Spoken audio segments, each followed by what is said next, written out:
This week on Asianet News Samvad, we join you from New York, the site of 9/11 tragedy, Ground Zero. We speak with immediate relatives of the fallen. We honor the brave men and women who rescued lives, and we console the families of the departed.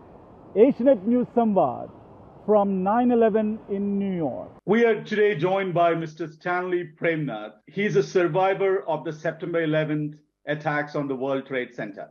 He was a banking executive and worked on the 81st floor of the South Tower. He's only one of 18 survivors from within or above the impact zone. Thank you for joining us today to share your story with Asianet News. It's a pleasure for me to be here, sir. Okay. Thank you. Tell our viewers what happened that day 21 years ago.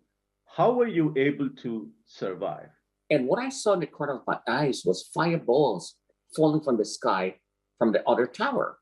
So I walked to the ledge, the window, and I'm looking up because the first building was already hit. And I was in the elevator coming up and I did not have a clue what happened. So as I'm looking up, she came towards me and I said, look, tell me what is happening. And we didn't figure it out. Had I known that the first plane had hit the first building, chances are I would have ran out. So we didn't know anything. So I walked back to the desk, reached to the phone, called my boss, Peter Del Gracia is his name. Pick up the phone. He's not answering. I called his boss, Bob Militaglio. Bobby, pick up the phone. No response. I told Delise, the young lady I said, Delise, let's get out of here. So you ran out of the office. I work on the south side of the south building. Walk all the way down the corridor, the hallway that is, reached the elevator, went downstairs. And when we got out of the elevator or trying to get out, the security guard says, where are you going? I said, well, I'm going home. I saw fireballs falling from the sky from the first building. He said, no, your building is safely secured. Go back to your office. Sit there, and I'm wondering what to do. So I'm on the ground floor. Now, in that elevator, 18 other people, all the big shots, the head of human resources department, head of general affairs, the CEO, everybody was in there. And Delise and I, 20 of us, and I'm deciding what to do. At this point, Delise said, Stan, I'm scared. I want to go home. I said, well, take the rest of the day off. And I can hear from the elevator, how can you do this? We have an operation here to run. I said, no. I'm running the operation. She's going home. And I think in my heart, that was the best decision I ever made. You were actually in the second tower. You saw flames go up in the north tower when the plane hit. And you had the presence of mind to go down and along with 17 other people, walk back into life. Were you injured? Were you covered in ash? What was your situation? Well, nothing happened to me. So we are going back in the elevator, back to the office now. One man stopped and got out in the office in front of me. And he walks into the men's room. And I never saw that man again. And I went back into the office and the phone rang. And a young lady from Chicago is telling me, get out. I said, get out for what? She said, Stan, we don't have the time. Please, get out. Mm-hmm. And as I'm having this conversation with her, something caught my eyes. And I'm looking towards the Statue of Liberty. And there's a giant aircraft, green color, coming towards me, eye-level eye contact. Wow. The plane, as it came towards the closest 1,000 yards, as I can remember, the plane starts to tilt, and it's happening in slow motion. The plane came like this, starts to tilt, and I can hear that revving sound that the engine is making as it's coming closer. I dropped the phone, screamed, and dove under the desk. And the last thing I remember saying, Lord, I can't do this, you take over. And I don't know why I said this. Even if you beat me over the head today, I would never recall why I said it. But that's all I remember saying. And with the most thunderous sound, the plane smashed into the building. And the bottom wing took out the 79th floor, the top wing, the 82nd floor. And those were the 4 floors we had. So now you have escaped this tragedy and you're back home. And then you're now hearing news that, almost 3,000 people lives were taken. They were killed. How did you feel? The first couple of days, I couldn't recognize people and faces. I lost my mind, literally. I couldn't recognize the face of my wife and our 2 daughters. But as the week progressed, I started remembering things.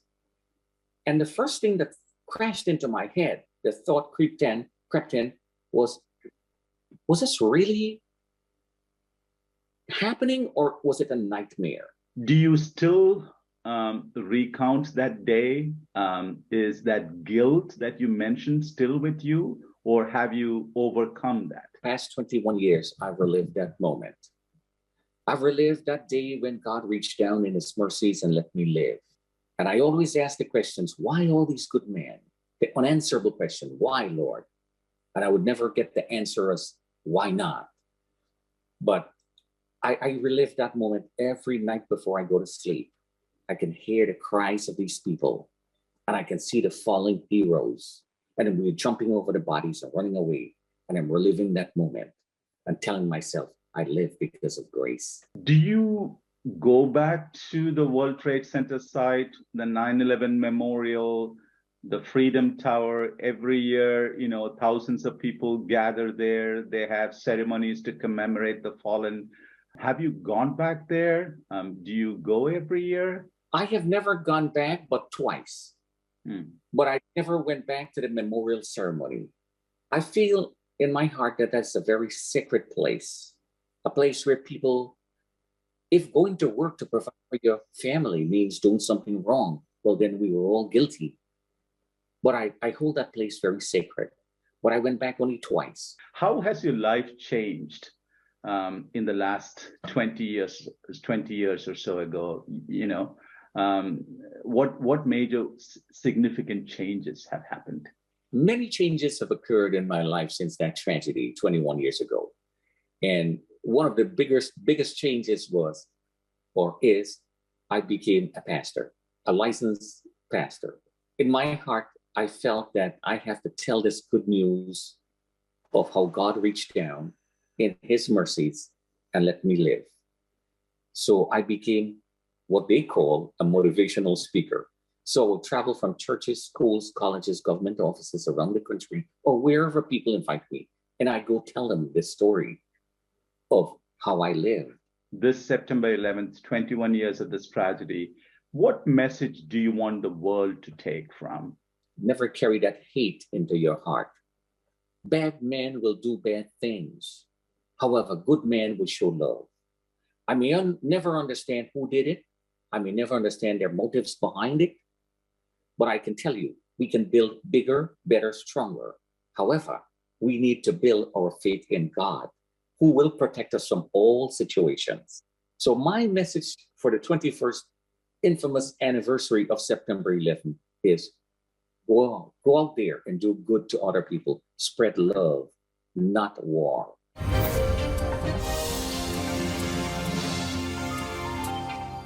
We are joined today by Mr. Cherian Mathai. Mr. Cherian Mathai's brother, Mr. Joseph Mathai, passed away 21 years ago on September 11th. He was 49. Welcome to Asianet News Samvad. Thank you.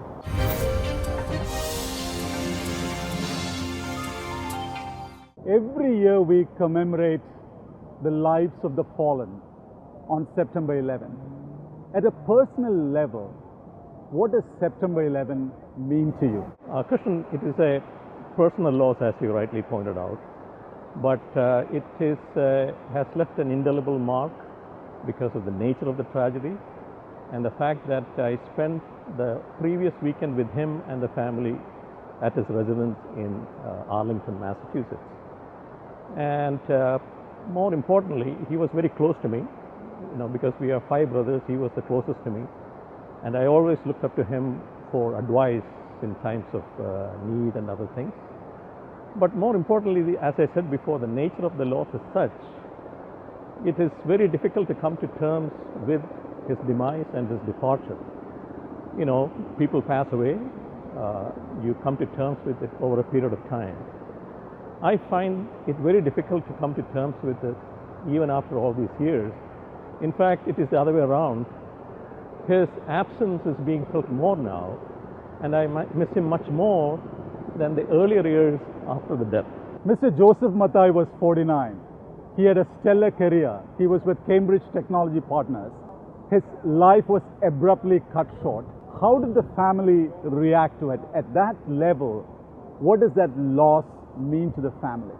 He had a lot of ideas, a lot of things that he was planning to accomplish. That came to a complete end because his career trajectory was actually advancing substantially in the prior years. So that was an actual loss. And more importantly, he left behind two small children and his wife, and that had an impact on the family. But I have to say that they have been able to overcome that quite well, remarkably well. They were able to address the challenges that faced before them, and they have come through quite well in their life. With regard to us brothers, naturally it was a big shocker for us. Do you come here every year for Ground Zero when they commemorate the departed and honor the brave? I come here every year, but not on 9/11. In the early years, for the first 5 years, I used to come during the September 11th, but then it became very crowded. There were a lot of, the security became a big issue. I prefer to come here when it isn't much crowded, so I can spend some time here in the, somewhat of a solitary moment and relive the past memories. But as I said before, his memory lives in me all through the day and the years of my life. So, but I come here just to see where he was lost. What is the message for the world? What should the world take away from this commemoration every year? Krishnan, as you said, every year there is a celebration of 9/11 at this location. The names are read. There is a moment of silence, whether it is in the New York Stock Exchange, in the public schools. The memory is relived.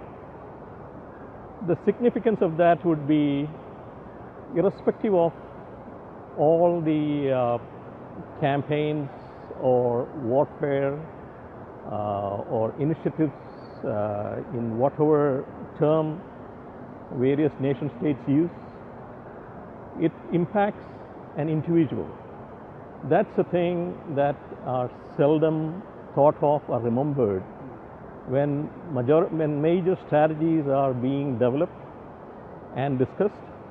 Nobody looks at the personal loss that happens at the individual level. I wish the decision makers, policy makers, and others who are actively involved in this kind of strategies should consider that human element. It is not just here in 9/11, but across the country, across the world, many people are having the same kind of an experience, maybe different, but again it comes under the overall umbrella of certain strategies or efforts to have certain vision to be accomplished somewhere. So that's the thing that is problematic. When it happens somewhere else, people look at it as a collateral damage. When it happens to you, it is no longer a collateral damage, it is a real loss. Mr. Mathai, we see terrorism acts, news of dastardly acts of terrorism happening every day in some part of the world. When you see and hear these events, how do you react? How do you feel? What is going through your mind? These things happen across the globe. Whether you call it terrorism or other terminology, one has to look at the same thing that I spoke before, the human dimensions of these activities. When I hear about terrorism, it depends, how you look at this.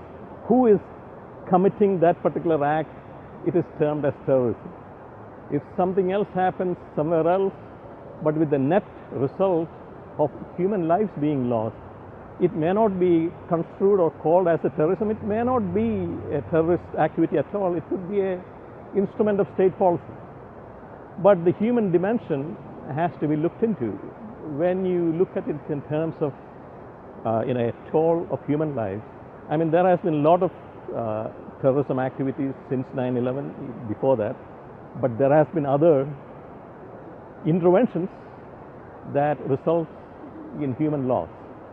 So I don't look at it in terms of just what some people will call as terrorism, but I look at it as the net impact on human lives and what is the net result that it brings in to the policy that created or resulted in that event.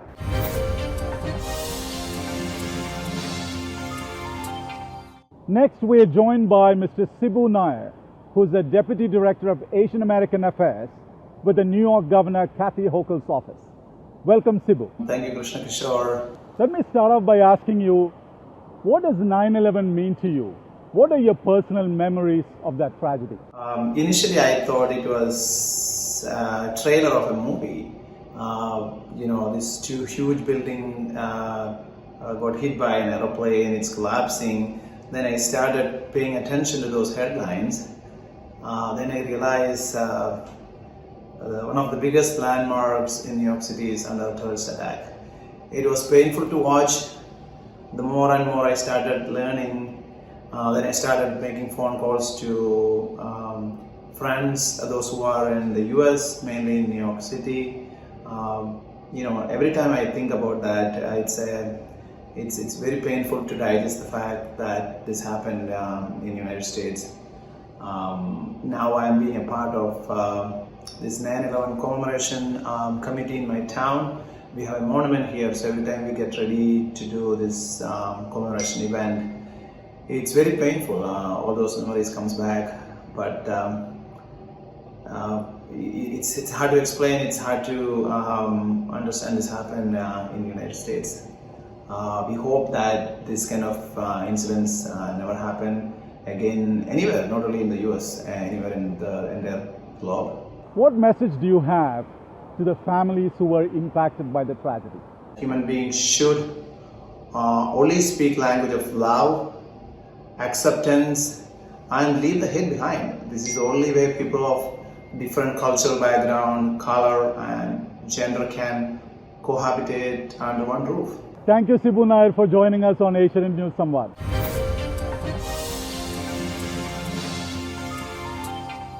Thank you for watching a special episode of Asianet News Samvad here from New York.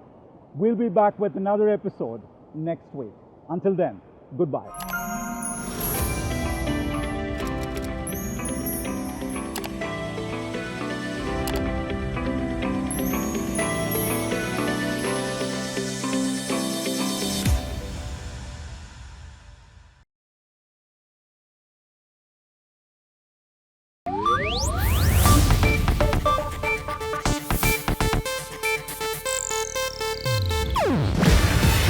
ಇದು Asianet news network ಪ್ರಸ್ತುತಿ.